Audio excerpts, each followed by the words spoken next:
देश में ऐसे ही चलता रहेगा। युवाओं से अरविंद केजरीवाल ने सड़कों पर उतरने की अपील की है। केजरीवाल नेपाल और बांग्लादेश का उदाहरण दिया और कहा कि सरकार और सिस्टम पर को सुधारने की जिम्मेदारी युवाओं पर है। सीबीआई नीट लीक मामले की जांच कर रही है। उस जांच पर भी केजरीवाल ने सवाल उठाए। उन्होंने कहा केस सीबीआई को मिलता है लेकिन नतीजा आता नहीं। 2017, 21, 2024 के पेपर लीक हुए लेकिन उसका क्या हुआ?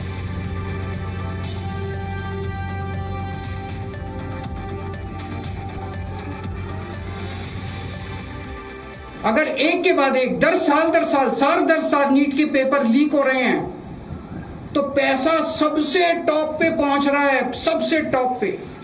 ऐसे ही पेपर लीक नहीं हो जाते, नीट के जैसे पेपर ऐसे ही लीक नहीं हो जाते, पैसा सबसे टॉप पे पहुंच रहा है।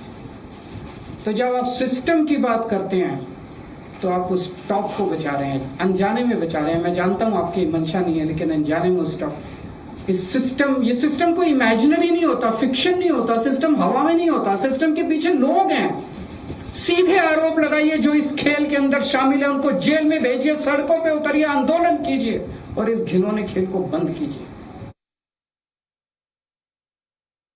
क्या इन सारे पेपर लीक में इनके नेता शामिल हैं या इनकी पार्टियों का या सरकारों का संरक्षण है या सीधे सीधे इनके नेता ही पेपर लीक करवा रहे हैं, उन्हीं का धंधा ही है? और अगर ऐसा है तो सीबीआई की जांच इसमें बेचारी क्या करेगी? सीबीआई इसमें बेचारी क्या करेगी? तो मेरा जेनजी से सीधा देश के युवाओं से सीधा पूछना है कि ऐसे ही चलेगा या कुछ करना है?